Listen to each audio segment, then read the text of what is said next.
ওই যে কাসিমগুলো, এই কাসিমগুলো মিনিমাম 5 থেকে 6 মাস হবে আপনার এই যে গায়ে কাসিম কুমির এগুলো চাষ করতে হলে আপনাকে মানে পালতে হলে রাখতে হলে হরিণ পালতে হবে কেমন কাজ করে তো পড়ে যাবে।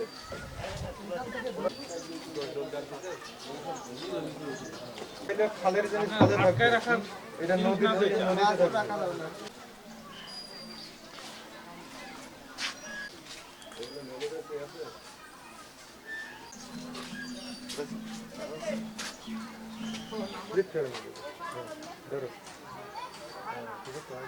না তো কই হ্যাঁ ধরবেন না ধরবেন না ওভাবে কয় না হ্যাঁ এবারে ওই ওটার মধ্যে থাও একটু একটু হ্যালো এই হ্যালো ভাই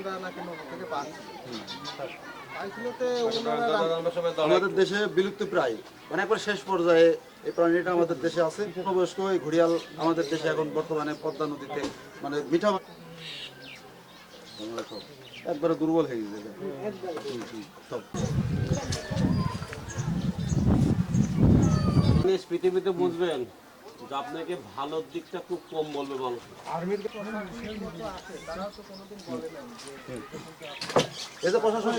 সকলের সহযোগিতা আমরা বিশ্বস্ত সূত্রে জানতে পারি যে ইউটিউব ভিলেজ খোকসাতে অবৈধভাবে একটি ঘড়িয়াল এবং কয়েকটি কাসিম তারা এখানে অবৈধভাবে রাখছে। তারই ভিত্তিতে আমরা আজকে একটা অভিযান পরিচালনা করছি। আজকে 17/2/2026 এই আজকে আমরা এই 3:30টার সময় আমরা এখানে আসছি। আসার পরে এখানে দেখতে পাচ্ছি আসলে ঘটনার একই ঘটনা।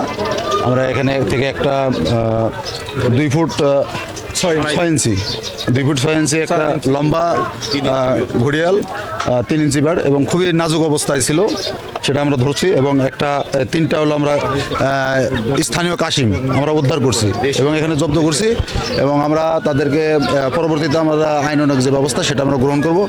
এই ঘড়িয়াল এবং কাশিম এটা বন্যপ্রাণী সংরক্ষণ নিরাপত্তা আইন 2012 অনুযায়ী সংরক্ষণ, ধরা মারা, নিজের কাছে রাখা, বিক্রি করা সম্পূর্ণ অবৈধ এবং বেআইনি। এলাকা থেকেই আমি এখানে এই যে অনেক উপজেলায় বসে ওনার সাথে যোগাযোগ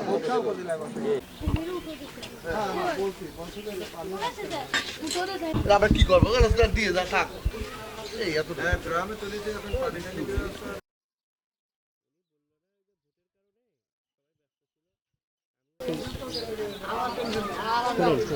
আমি এর আগে আপনাকে একদিন ফোন দিই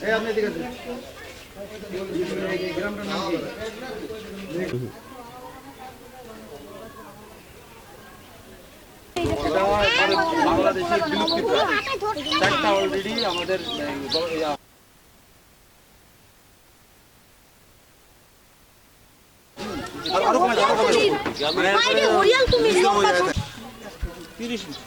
দুই গজে তো হবে না, আমি 2 গজের কথা বললাম। 30 ইঞ্চি বাংলাদেশের বিলুপ্তি প্রায় 4টা অলরেডি আমাদের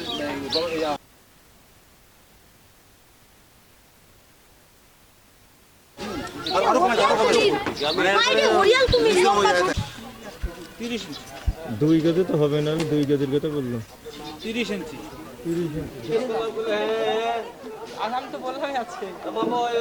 কুমির মেলা কোন ধরে আমরা দেখতেছিলাম, আমরা ওই তখন এসে আমরা দেখছি এই কুমির কি আম্বা করে রয়েছে, নড়া চড়া নাই তখনতে।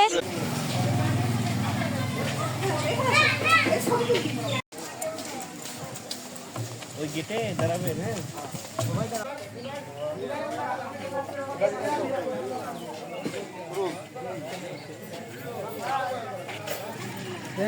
কামড় মারবেনি কিন্তু ভাই। সত্যি কুমির তো করে দিত।